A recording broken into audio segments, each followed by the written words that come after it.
So here we are on February 25th, 2019. I'm with Brad Beldon, CEO of the Beldon Companies, a good friend, a great guy, and a gentleman we're going to learn a lot from this morning. Brad, it's a pleasure to be here. Thank you. We'll be interviewing Brad today about the legacy that the Beldons have built here in San Antonio, and it is quite a legacy. In fact, I dare say you could stop almost any San Antonian on the street and ask them if they've heard the Beldon name, and they would say absolutely, and probably point to the roof of their house. Probably 10 years ago that could be true, but as the city continues to grow, the name recognition isn't quite there like it used to be. I don't know, Brad. I don't think I've ever met anybody that didn't know you guys. So, and maybe if we didn't roof the millennials' house, we roofed their parents' house. The one they grew up in. That's right. Well, we're going to have some fun with this morning, but I know that Brad he's given a lot of thought to this whole idea of legacy and lineage and the reputation of the organization. And so, Brad, I'm just gonna pose some questions to you this morning, and you take them where you will. Sure. Any of these questions that I ask are really just designed to give you an opportunity to tell folks a bit about Beldon and about what you guys have been thinking about over the years as you plan the legacy of the company. When you think about, first of all, you're a very passionate family. I mean, you cannot meet a Beldon who is not passionate. That's true. Where does the enthusiasm for the Beldon family come from? How did that develop, and how do you guys keep it so fresh? Well, I think the main part of the legacy is that I think my father and myself and my brother Jonathan nurture the torch that we're given, and we understand and accept the responsibility to carry it on to the next generation. And I think that drives you every day to be successful. We're just holding that torch for 30 years, and we know that we're responsible for getting it to the next generation. If they screw it up, that's their fault. But if we get it from point A to point B, we'll feel good about ourselves. Well, and you use the word responsibility. I think that's a characteristic of the Beldons as well. You guys take a great deal of responsibility in the work that you do, and the impact that you have on the people that you touch. It's something that we work on every day. Our goal every day is to improve the people that we work with, to make them better at what they do. And if they become better at what they do, then the entire organization becomes better. Can't work on the whole organization. Our belief is that we got to work from the bottom up, and it's a different philosophy. Yeah. And we try and be transparent in everything that we do with the coworker and the customer. Yeah. And so it's as what we used to do. My philosophy is what happened yesterday isn't good enough. And so every day we work on, if our expectations start here today, tomorrow they're here. On Wednesday they're here. On Thursday they're here. On Friday they're here. On Saturday. And then Monday starts over here. It doesn't come back here. Yeah. And so we tell people when they join the organization that if you're not willing to change and you're not willing to get better every single day, you are not going to like it here. Well, and you talk about the weekend as though there's a start over point on Monday. It's been my experience that you guys also evolve over the weekends as well. We're here most every day. I was here yesterday. It's our life. Yeah. And the business is our family. Yeah. And to this day, my father and I still talk about my grandfather. Yeah. And my grandmother, and what they did and what they didn't do. And, my father, when we recently made the sell and set up the foundation, my father said, wow, I wonder what Papa and Nana would have thought about this. And yeah. It's true, right? I mean, we reflect back on what they would have done and how they would have done it. And, it's a very similar pattern. We tend to make decisions the same way. Wow. You mentioned your grandfather and so forth. Why don't you take us back a little bit first? We're going to look forward today as well, but just give us a little bit of the history and how you guys got to be here in San Antonio, how you established what was Beldon Roofing at the time and so forth. And So my grandfather was on General Patton's staff, yep. and he came through San Antonio twice. Mhm. We're Bostonians by nature, which is our life here. I never grew up there. Yep. But my father lived there till he was 6, 7, or 8 years old, and he raised us as Red Sox fans. And when my grandfather was on his tour of duty, came through Fort Sam twice. My grandmother did not like the cold weather, Yeah. and they decided after the war to leave Boston. Okay. And they left Boston with 3 kids, didn't know anybody here, and fell in love with San Antonio and decided to start a roofing business. And they actually partnered up with a home builder, supplied him lumber, and that evolved into the roofing. And my grandmother and grandfather were a team, and my grandfather would go out and sell and produce work during the day, and my grandmother and grandfather would do the accounting at night. Yeah. And that's how we started Wow. in 1946. And then Wow. my father joined them in 1962. His only job outside of the company was selling shoes. Yep. I joined him in 1988 full time. And my only experience was working for another roofing contractor on the East Coast for 2 years after I got out of college. So we both only worked for one other person, and have both spent our lives here. My father and I both started when we were 12. Wow. Not the same year, but we both started here when we were little.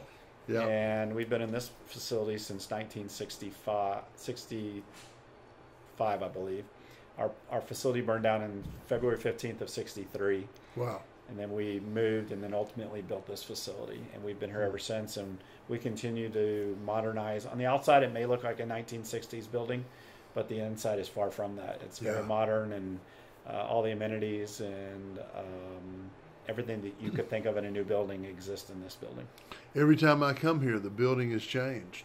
I mean, Change is out. Beldon is all about change. Yeah. We're constantly changing, and we're building work environments to where people can collaborate, and wide open work environments, so you don't feel like you're left alone.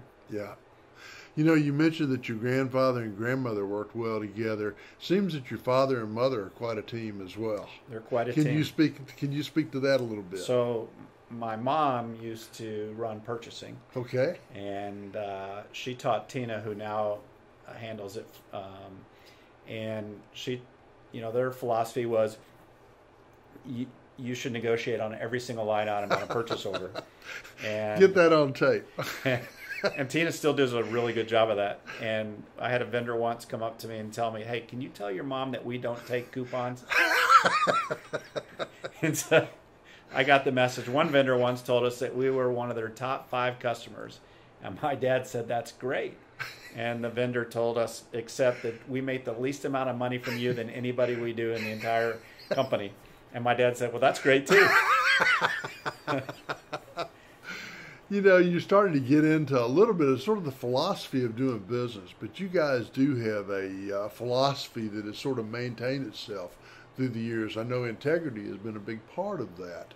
But what are some of the underpinning philosophies that you guys have that have been with you and that you see being part of the company going our main forward? philosophy is that our internal customer and our external customer, our vendors, whether it's our banker, supplier, anybody that we do business with, should be treated exactly the same.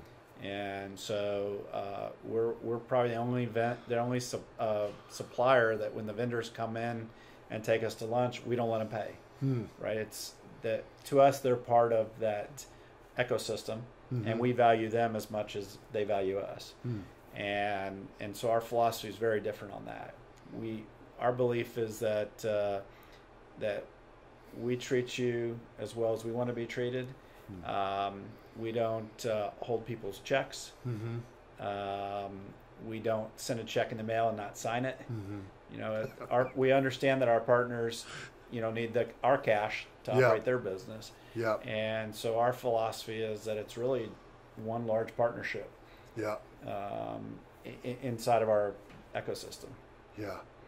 Well, and I can vouch for that. I think that's absolutely true. And I think you guys it's very real the way you go about engaging your partners into your business. And we work really hard at it. yeah, yeah. When you think about just the challenges of running a family business, I mean, that in itself is a lot of families, find that it works for them. Many families find that they have a tough time maintaining both the family and the business. Right? What are some of the challenges that family business owners can just kind of count on, or can be part of the business?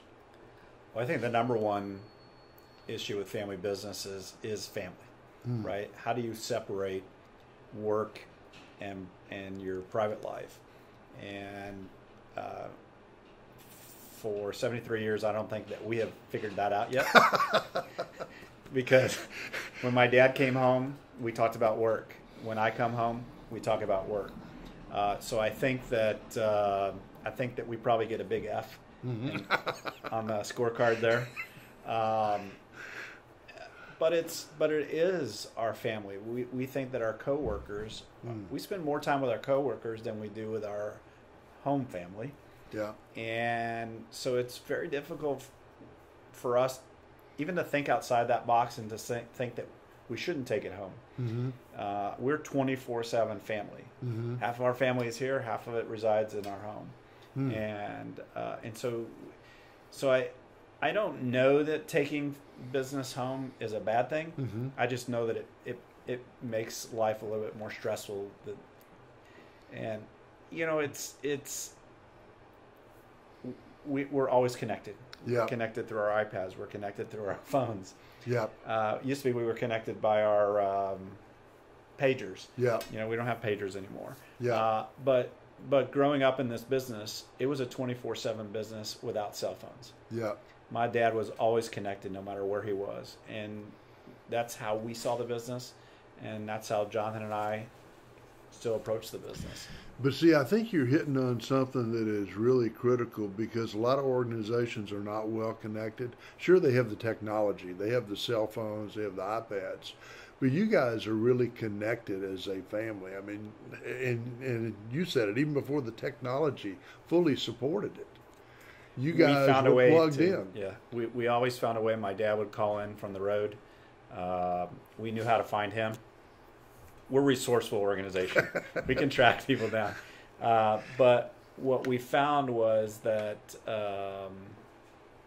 that staying involved in all aspects allowed us to make decisions easier. We knew that we had the support of other family members in the business, and I think that that's good to know. Yeah. And they would challenge you. Right, we challenge each other. We still challenge each other. We might not have the same way of going about it, but our goal is the same. Yeah, yeah. And you all share the love for the family and the love for the business. We were born into the business. Yeah. Well, I guarantee you that my dad called from the hospital. I guarantee he called this facility when I was born. I can't prove it, but I guarantee you that he talked to somebody the day I was born. And I'm sure I did the same thing with my kids. Yeah. I'm sure that I was still connected on those days. Well, and one of the things I've noticed about you guys is no matter where you are in the world, and you guys do travel the world, you're always connected to the business. I mean, your real-time connection is complete.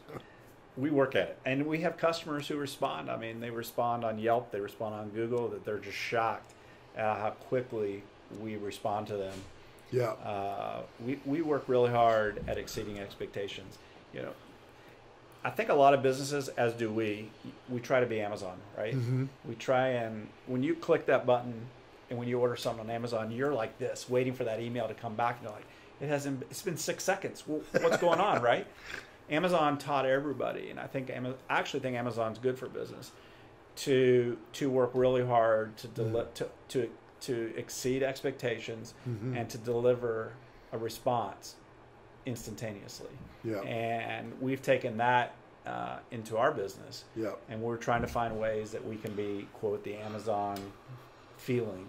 I mean, when you order something from Amazon, I promise you, I would bet a lot of money that you look at your inbox and make sure you got that receipt. Oh yeah. Yeah. Absolutely. Right. Immediately. And then I click on the tracking button to see if it's if it's even shipped yet. Yeah, absolutely. Yeah. Absolutely. But is that bad for business? I don't think so. No, it accelerates business. I think it's good for business. And in fact, I'm ready to make another buying decision right after clicking on that tracking thing. And I'm like, okay, what else do I need? It's changed.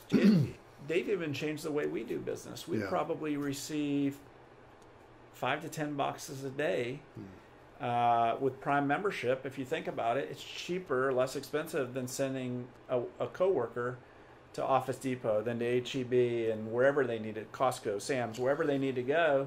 I can have it here tomorrow, and I can have them doing something productive and earning me money. Yeah. You know, I know that's not necessarily the focus of this interview, but the way you guys leverage technology and the way you're leveraging it to, like you said, make your employees more productive and deciding, you know, can this be done by the technology or should I send, you know, Joe down the street to pick it up? Talk to me a little bit about how you view technology and what is a fairly industrial type business typically, right? The roofing business. So yet you guys have integrated technology. We've always invested more than our peers in technology. Once again, our belief is that we have to stay in front of the customer. We have to exceed expectations. We have to be transparent in everything that we do. And in doing so, we're earning the respect of the customer. Our business, we have that customer once every 10 or 15 years, some products one time. And, you know, the repeat business that really doesn't exist much in our business. So it's the referral. So we want to be there front and center when somebody says to Mrs. Jones, who did you pick to do your roof? Or to a commercial building or a hotel. Hey, you know, this is a complicated project. Who handled it for you? Technology does that for you. You know, social media, if you don't respond within minutes, you get dinged. And so we're very focused on technology. We've implemented a new CRM, which will give us real-time data. And that project has taken almost a year and a half now, and it's still not finished. But I'm comfortable that when we are finished, that it will deliver a product that's second to none in our industry and will allow us to attract talent. Yeah. Because everybody wants to work for a winner. Yeah. And they'd rather have their skill set being used in an environment where they felt great about the outcome. And so we've released certain aspects of it. The call center has been operating in the new platform for some time. And we were able to, just with that technology, reduce their time by 75% on handling a call. Great. So, I mean, that allows us to handle more calls with fewer people. And that allows us to leverage technology and get better at what we do, spend more time on the phone with the customer than trying to get off the phone to get to the next customer. Yeah. Well, let's take this thing towards, you know, the idea of pushing the business forward and the succession planning and that sort of thing. At what point did your family begin to, you're now thinking about the fourth generation of Beldons who are coming into the business, right, and being part of that, which means that you and your father will have had the experience of taking the torch and passing the torch on, right? What does that mean to you guys, and how do you think about that? I don't think he's actually passed the torch on. Okay. I think he's still holding to the bottom of it, and we've got the fire end of it. So it's a complicated process, right? So that can you find in that next generation somebody who has the same passion that you have, that you want to be here at 5:30 in the morning and you want to stay till dark, right? Does work become more important at least 50-50, if not 51-49, than your personal life? And is your significant other and your kids, are they willing to accept that? My kids have accepted it from the very beginning. They've seen that. Susan has never once asked about my work hours, has never complained about my work hours, never complained about my travel. But will that be the same with the next generation? And I think that's going to be difficult because the millennial attitude is 2 years this, 2 years that, 3 years this, 3 years that. I think it's going to be different. I mean, I even think the millennials won't live in their homes as long as we live in our homes. Mm-hmm. I think that they'll jump from place to place to place, something new and exciting, and I think it will be difficult. But with that being said, I think that once they get in the business and they start to fall in love with the business, I do think that they'll see the patterns that evolved when they were growing up.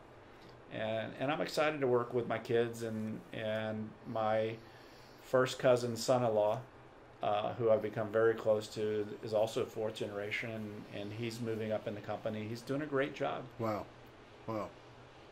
So we're getting that fourth generation from everywhere we can find them. Yeah. You know, I would love for this business to be here 100 years from now. Yeah. You know, but business is difficult. You know, Yeah. Every single day you open that front door, you risk everything, and it's hard. Yeah. And you know, when you think about the way the message that you've shared with your kids over the years and that sort of thing, how have you sort of prepared them along the way for the fact that they might have the opportunity to carry the torch at some point? So they've all worked here in some capacities or another. And all of your children have worked in the company? All four of them have worked in the business. The only requirement that we've given them is that they need to have a finance background. Okay. Because one of the things that I discovered, I don't have a finance background. I have a management background. And one of my weaknesses is understanding the numbers quickly. Yeah. I have to sit there and study them and ask a lot of questions. I have found that strength will allow you to help grow your business. Yeah. And so that's the only thing that we insisted for our kids is that they get a finance background if they want to come in the business. Yeah. And they hemmed and hawed, but so far 3 of the 4 have done it, or two of the 4 have graduated with a finance background, and one's working on his, and wow. And the 4th is she wants to come in the business that she understands the rules. Yeah. Yeah. You know, you mentioned that finance is not necessarily your strongest suit, but innovation is. And so, you know, I got to ask this question. I always describe you as the guy who has more plan Bs than anybody I know. All right.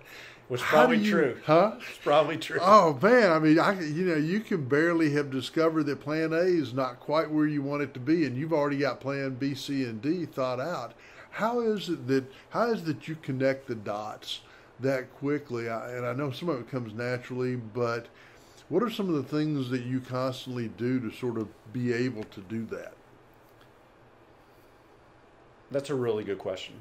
Really hard to answer. That skill set that the CFO, that Tricia may have, where she can crunch numbers very easily in her head and repeat back without writing on a piece of paper, that's the skill set that came with me, right? That I can evaluate situations and create plans, because I've seen so many things go wrong. I've got a plan B for everything, whether it's at work or my personal life or my vehicle.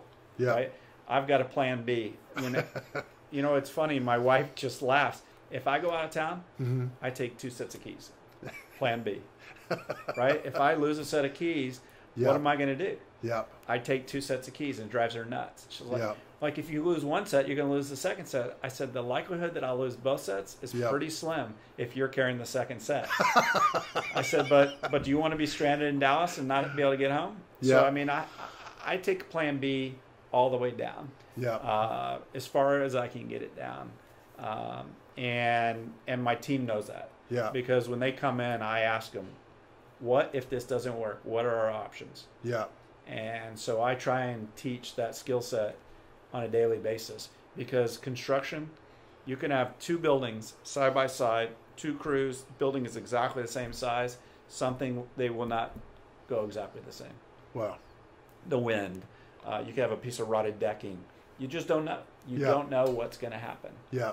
And so we try and teach everybody in our organization, if this doesn't work, what is your next step? Yeah.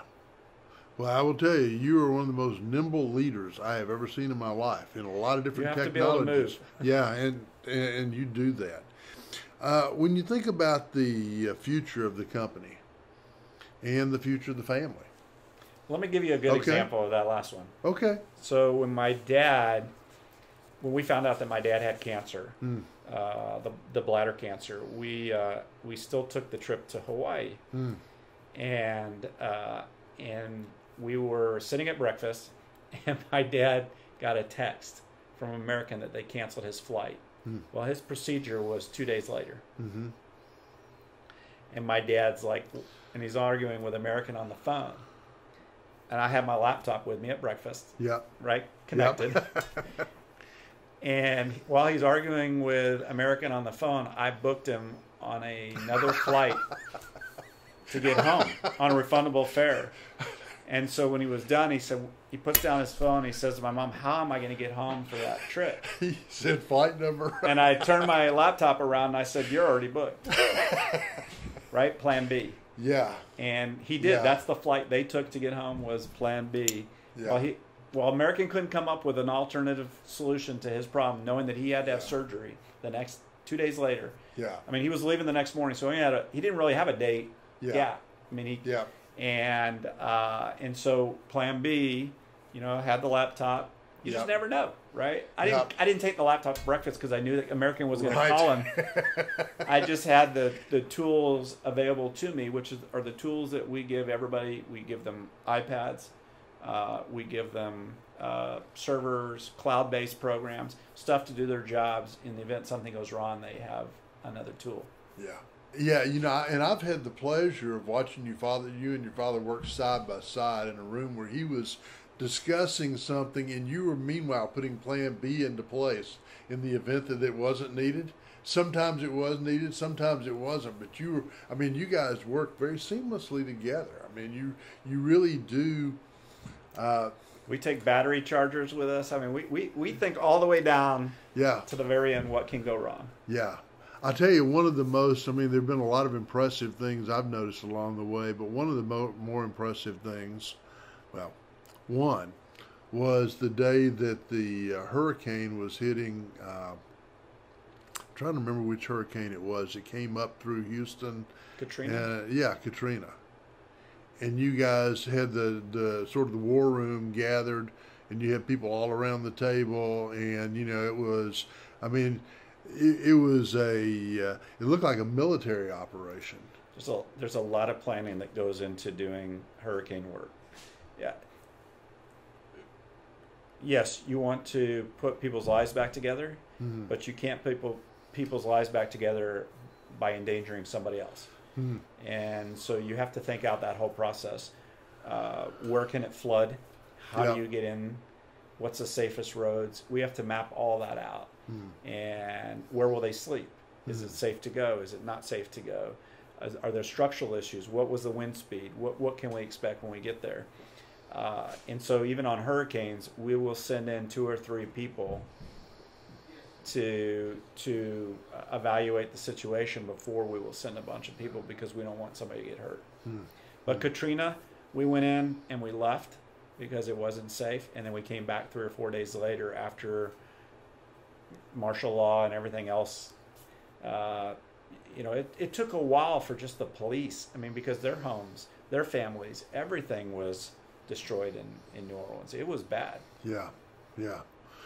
Let me just ask, as it relates to the future of the company, though, thinking about the future of the business and so forth, what would you like to see happen inside the company as you plan both for the passing it on to the next generation, but also just in the business? I know you're not slowing down any, so I don't see you. No, I'd like to be able to continue to leverage technology to make people's lives easier, and if your life is easier and you can do more with less and faster and not have to sit in an office, that would be the ideal situation.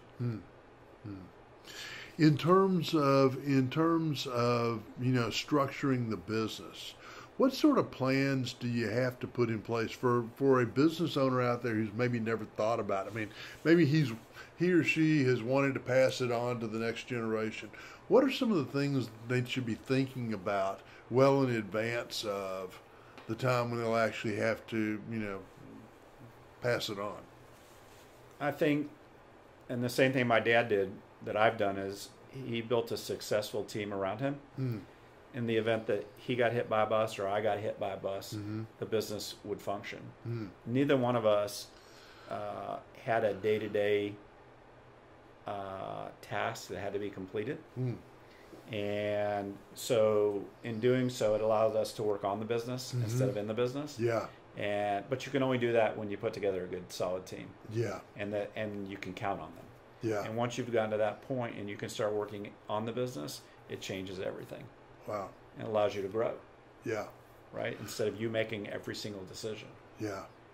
Yeah. The book, The E-Myth, it talks about that difference between working in the business, working on the business. I was going to ask, what percentage of your time do you work in the business? But I think you just answered it. It's like next to I'd zero. say it's probably 25-75 that I still work Okay. in the business. Okay. But my attendance at meetings, I would count working in the business. Okay.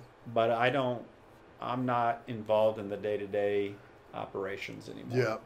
Yeah. I've turned that over to some really good people, Yeah. and I set our expectations. And Yeah. That's cool. That's cool. So, what landmines would you tell family business owners to be wary of as they think about planning for the legacy and succession of their business to future generations? One thing that we've always believed in is that family members should be compensated for the position in which they're in. Okay. And I think that if you stray from that, Mm-hmm. there are no secrets in any business. If you're not doing that, I think people will pick up on it. Okay. And I think that's... So I think what you're saying is that, for instance, you don't pay someone times two just because they happen to have a family Yeah. member. No, Yeah. they need to be compensated for the role in which they're in. Yeah. And I think that helps them earn respect. Mm-hmm. And I think it minimizes some of the landmines that go around. I think one of the things that my father and I have always done is we don't ask anybody to do what we're not willing to do. Mm-hmm. It's very rare that you don't drive up that you don't see one of our cars here, Mm-hmm. whatever time of the day. And I think that being absentee owner Mm-hmm. is a huge landmine. Yeah. It is your business and it's your prerogative to do what you want with it. But even though you don't make daily decisions, Mm-hmm. there are things that come up all day long Mm-hmm. that somebody wants advice on. Mm-hmm. And if you're unavailable, they may not make the right decision. Mm-hmm. They may not make the decision you want them to make. Mm-hmm. They're going to make a decision, and our belief is that you make the decision and live with that decision. Mm-hmm. If it's not something we agree on, then we'll counsel you and we'll tell you why we didn't think that was the right way to make that decision. But we go down the road. We want people to make decisions. Yeah. But you still need to be available if somebody wants to bounce something off of you. Yeah. You talk about decision making. I have also noticed that you guys, you're not afraid to change direction if a decision is not working. If at breakfast we went one way and found out at lunch that it didn't work, we'll change by dinner. We tell people that at every interview when we hire somebody new. Yeah. Can you change on a daily basis? Because we will not stay stagnant. Yeah. If we don't change, our competition will catch up to us. If we're constantly changing, it's going to be harder and harder for them to catch us. Mm. And so our belief is that change is good, not bad. Yeah. I asked you about landmines. Are there any other landmines that you can think of that would be easy tipping points or tripping points, if you will, for a family business? Well, I think the single biggest one is not having enough cash in the bank. Oh, okay. All right. Talk about that. So, until you've been through serious recessions Mm-hmm.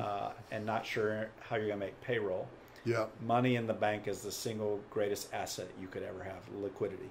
Yeah. And because bad times will come again. Yep. And those that get through those bad times will be a stronger organization on the other side.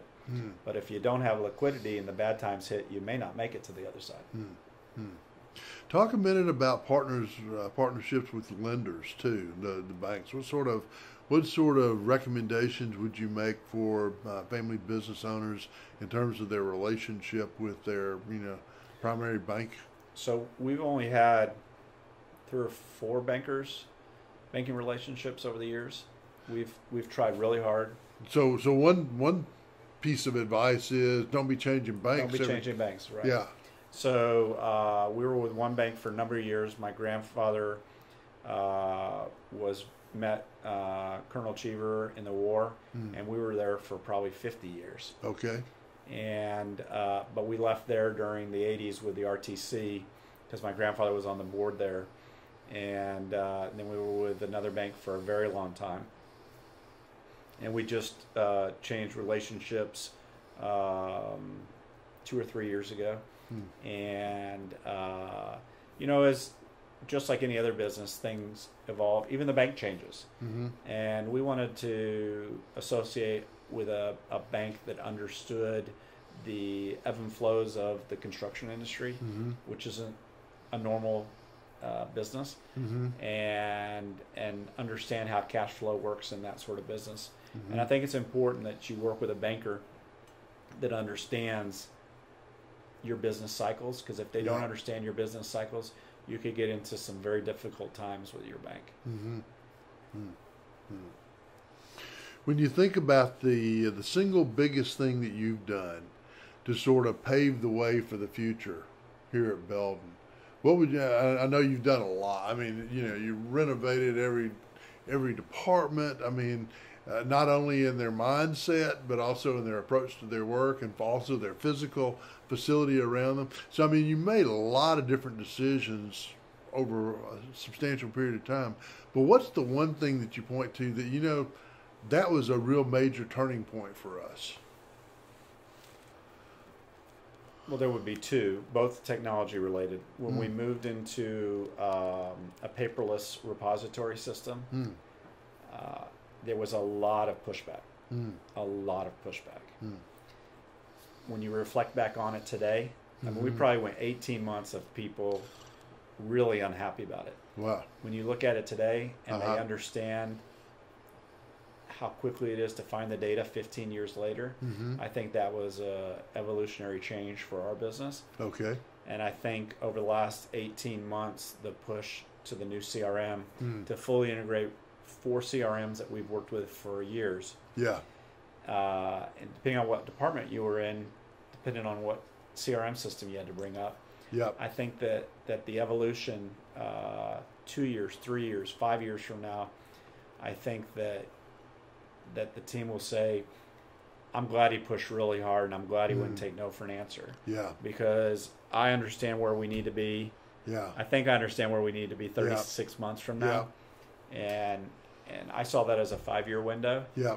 And so I think that the team would all say, as they're starting to see some of the cool aspects of the CRM system, they're starting to say, now I understand why he was pushing so hard. Yeah. If we're not all on the same system, it's going to be very hard to grow this business. Yeah. And using a cloud-based platform allows current employees and future team members and family, et cetera, to be able to work from really anywhere. If we're able to leverage that technology platform. Right now, we already have 7 people that work from their home. Right? I mean, wouldn't it be cool to be not only paperless, but officeless, so that you could work from anywhere? And if you want to live in Colorado, you can still do your job. Yeah. If you want to live in Montana, or if you want to live in Florida, I mean, there's certain things you can't do. I mean, if you got to go get on a roof, you got to get on a roof.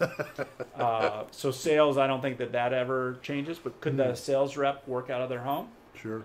5 years from now, I think so. I think that if you look at that WeWork philosophy of in and out, a rented desk, right? In essence, that I do think that our business will get there. I think that there's a core of people that can't move what they do off-site, but I'm okay with that too. But can you take your call center and let them work from home and let them work the hours that they want? Absolutely. Can you take your HR department? Absolutely. Can you take your IT department? They'd be the first ones, with the exception of one person, to work on your infrastructure. I think that they could all work from anywhere they want in the United States, or in the world for that matter, right? Doesn't matter what time zone they're on, as long as they're willing to work from 8 to 5 Central Time Zone, it doesn't really matter. So I think the fact that leveraging technology almost to the point of, I wouldn't say breaking people, but almost to the point of a revolt. I think when they look back, that our team members look back, they'll understand why I pushed so hard. Well, you've been very involved in a lot of the technology decisions here over the years, and I know that's required you to stay a step ahead, right? I mean, you couldn't lag the group and still make recommendations to the team.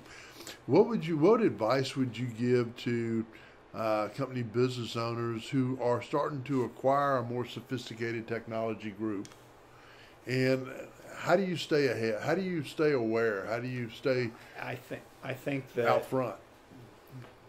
I think that technology will drive every business. I don't care what business you're in, because technology levels the playing field. We don't have to have this building right here to compete against Joe's Roofing or Joe's Gutter Company.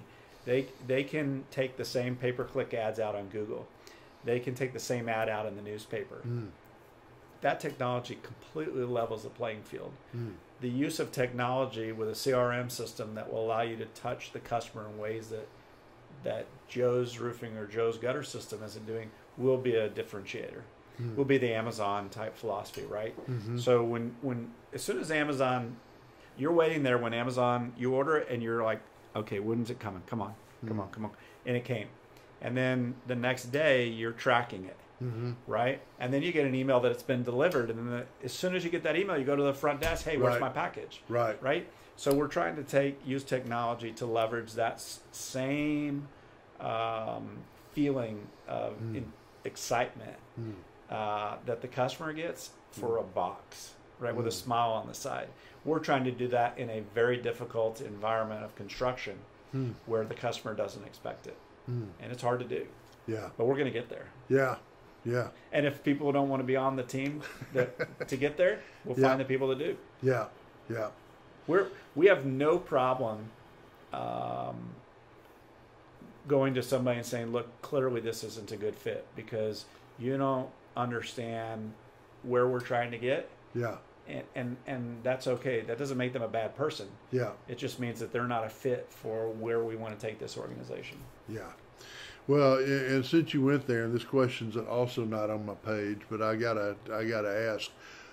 You're a very direct person. You're a person who is black and white. Yeah, and I for one find that very clear. I mean, it's clear. What would you say to leaders who are maybe tempted sometimes to maybe not be quite so clear with their team about the importance of clarity and so forth?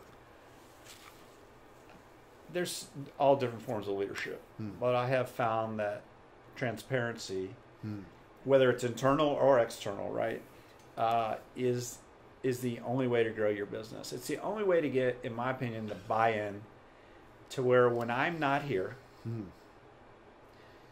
is somebody picking up the piece of trash that's on the ground? Is somebody tying the ladder the way I want them to tie the ladder so it doesn't fly off when they're driving 60 miles an hour?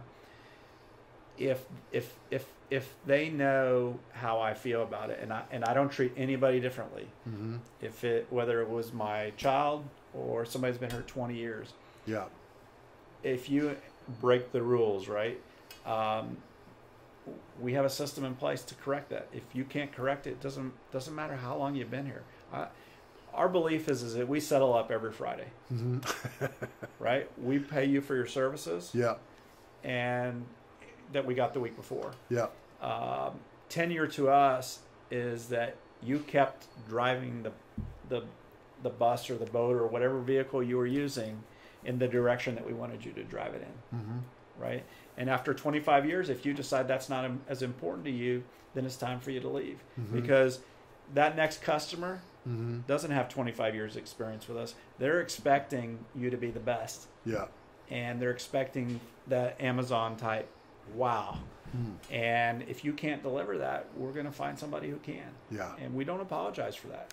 Well, and at the same time, I'd coming through the door this morning, I came past your board of 20-year employees, 72. right? 72. 72 people in the organization have been here 20 plus years. And so while you have that expectation, they've obviously responded to it by hanging around, many of them, for a long, long time. They have. Some are deceased. Some have retired. Some we've asked to leave. Yeah. Right? And I think that you gain a lot of respect from your coworkers when they see that they're not contributing at the same level that they should be contributing, and you ask them to leave. And that tenure doesn't mean that you get a free ride. Yeah. Right. And like I say, I don't apologize. And I tell them flat out, our expectations change every single day, and they get that, and they know that. Yeah. And, for instance, we talked about transparency. We're transparent here, and we're transparent with the customer. The customer gets the same report on their job site at the exact same time I get it. Wow. Spelling mistakes, safety violations. Yeah. We're 100% transparent with the customer. Yeah. We want them to know we're human beings. Right. Right. And if we have a problem, we tell them what we did to fix it. Right. They get a colored report, pictures, and they get the weather. They get everything that we get internally to help us grow our business. They get it. If we're on the roof and we send it at 3:12, the customer gets it at 3:13, and I get it at 3:13, and Danny gets it at 3:13. We all get it at exactly the same time. And Danny's like, please, don't send out an email until I've had a chance to review the report, right? Because that's part of the transparency issue. Right. And that's where leadership, you got to be careful on your leadership, right? You can't jump in and make decisions and make corrections until leadership's had an opportunity. But once again, it's full transparency to everybody in the organization. Yeah. And so that's difficult on leadership. It's difficult to sit there and say, oh God, I hope they see the same thing I see in that photo. Yeah.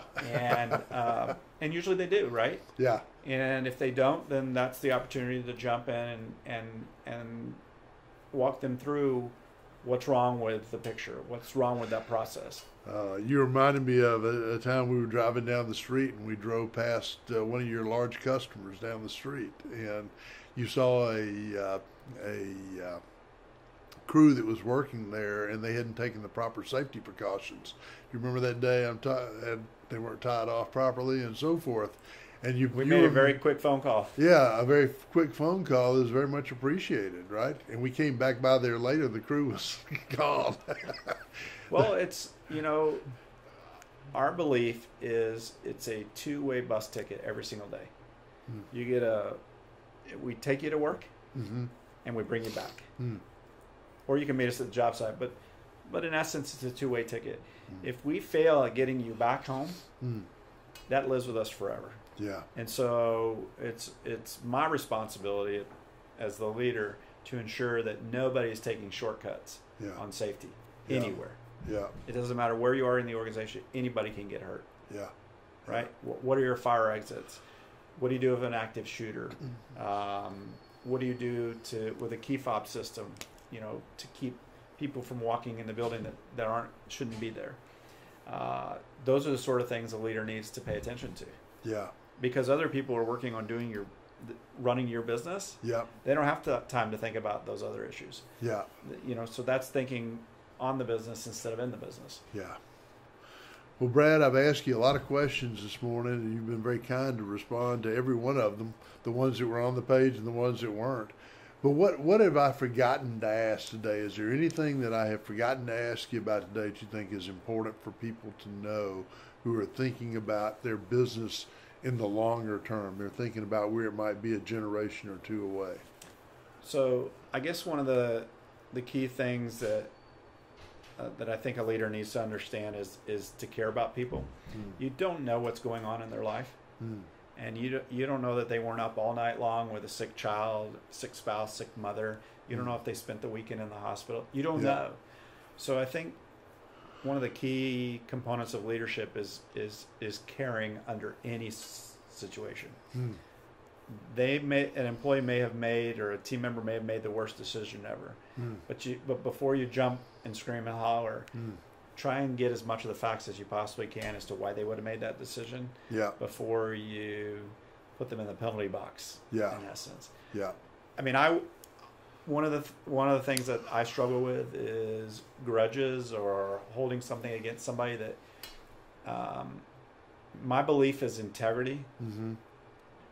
Is how we evolve whether in our personal life or in our business. And if you cross the line with integrity, I just have a very difficult time getting back and working with you. And I struggle with that. We tell our kids, and we've told them since they were little kids, and it's the same thing in business. You can't control your health. You can work out every day. You can eat healthy food. But you can't, bad can happen. You can't control your wealth. I mean, you could earn a lot of money, you can put it away, and you can plan, but something could happen, and you could be involved in a lawsuit, and somebody could take all your money away from you. The only thing in life that you can control is your integrity.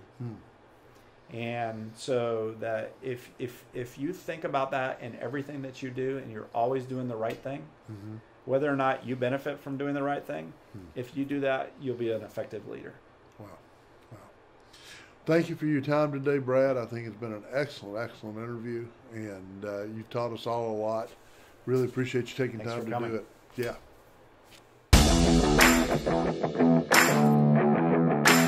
it.